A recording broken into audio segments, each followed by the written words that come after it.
on considère que la formation continue, c'est trop souvent réinscrite dans le modèle de la formation initiale, et que ce n'est pas adapté.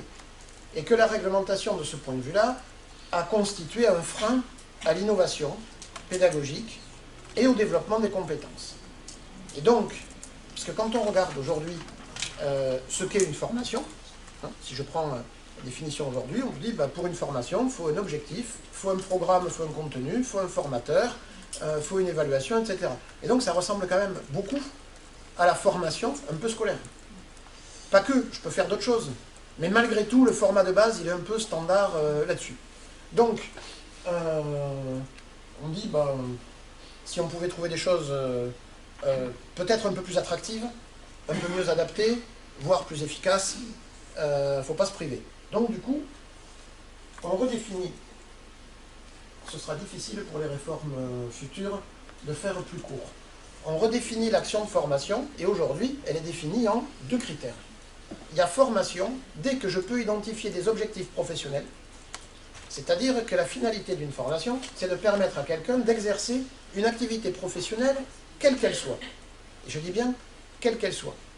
Donc, toute formation doit être en capacité de dire, si on suit cette formation, voilà ce qu'on pourra faire. Donc, toute formation se traduit par du faire. Ça n'exclut pas que je fasse des formations sur de la culture professionnelle, sur des objectifs généraux, etc. Ce n'est pas un problème. Mais il faut dire de quelle manière ça va trouver une traduction dans une activité, encore une fois, quelle qu'elle soit, mais on a une telle diversité d'activités qu'on n'a pas trop de problèmes pour faire rentrer là-dedans des choses très, très différentes.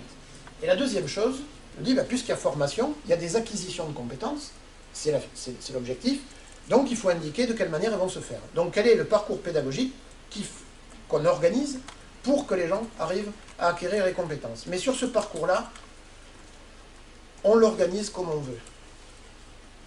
Et c'est tout. Donc une formation, c'est des objectifs professionnels et une organisation qui permet d'acquérir les compétences. Alors, qu'est-ce que ça change par rapport à aujourd'hui? Ça change que, je vais souligner un paradoxe, les lois libérales sont potentiellement conservatrices. Parce que quand on vous laisse la liberté de faire, quand on vous donne plus de liberté pour faire ce que vous voulez, ça inclut nécessairement la possibilité de continuer à faire comme avant. Vous voyez, je ne suis pas obligé de changer, puisque j'ai le choix. Donc, qui veut... Je dis ça par rapport à ce que je vais dire, parce que potentiellement, cette nouvelle définition, elle supprime des conditions sur l'action de formation. Mais ça n'empêche absolument pas de continuer à faire des actions de formation, j'allais dire traditionnelles. Aucun problème. Mais ça me permet de faire plus de choses. Alors, dans ce plus de choses, j'ai mis cette petite illustration parce que on a une inspiration un peu anglo-saxonne sur cette réforme qui consiste à dire n'ayons pas la religion du moyen, concentrons-nous sur le résultat. C'est-à-dire que peu importe comment on acquiert les compétences, dès lors qu'on acquiert des compétences, on va mettre l'étiquette formation dessus. Et ce que vous voyez là est la traduction de travaux américains qui disent sur une vie, on pourrait faire le test pour chacun d'entre nous, comment vous avez appris ce que vous savez faire aujourd'hui? D'où ça vient? Eh bien, je pense que pour la plupart d'entre nous, on l'a appris en le faisant. On n'a pas appris en dehors pour ensuite l'appliquer. On l'a appris en le faisant. Et c'est ce que nous dit cette partie immergée de l'iceberg, en disant 70% de nos compétences viennent de nos activités, de ce que l'on fait. 20% viennent de ce que nous apportent les autres, avec qui on a l'occasion de travailler. Et 10% viennent de la formation formelle, sur une carrière professionnelle, sur une vie. Bon. Donc pourquoi privilégier ce moyen-là, qui est minoritaire dans les acquisitions de compétences? Essayons d'abord d'articuler le tout, de ne pas les opposer, mais de les articuler, et de faire que toute occasion et toute opportunité de développer ces compétences soit saisie.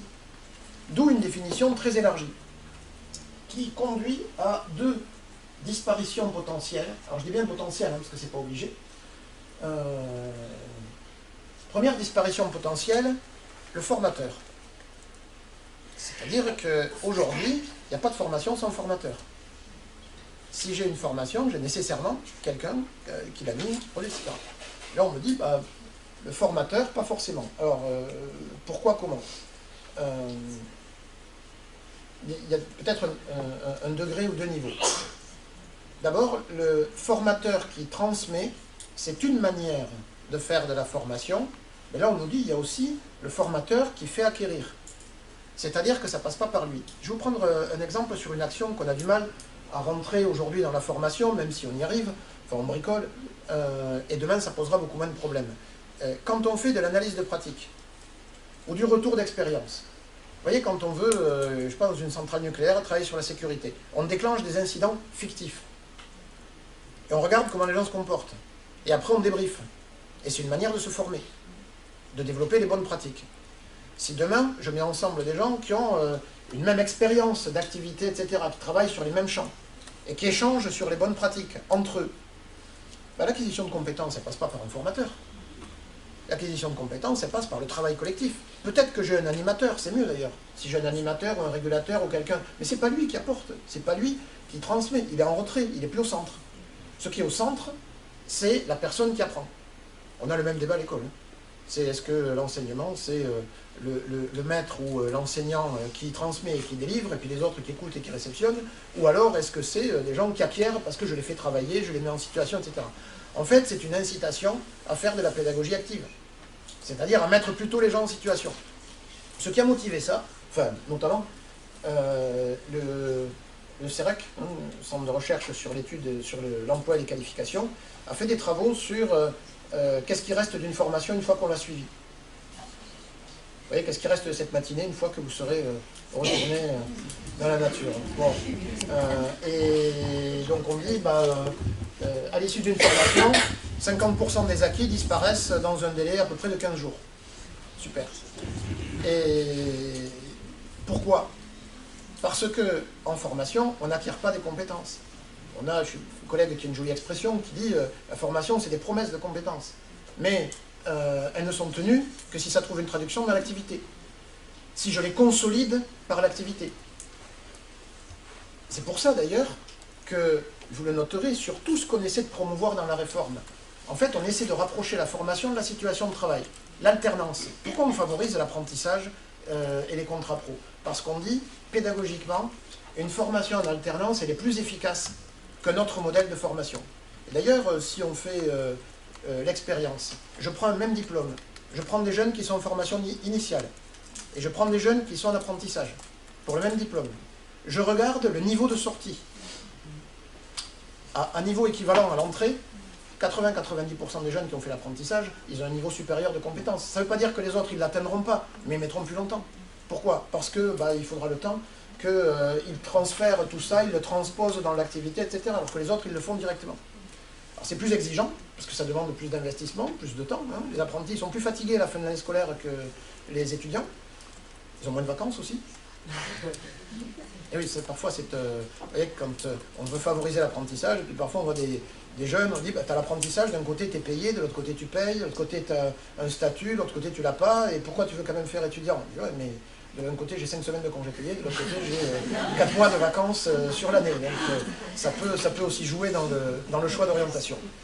N'empêche que le format de formation articulée à la situation de travail est considéré comme plus efficace. Donc on privilégie l'alternance, on vous encourage et on vous invite à faire des formations en situation de travail, c'est-à-dire à prendre appui sur des situations de travail, et on estime que ce sera d'abord mieux adapté, plus performant.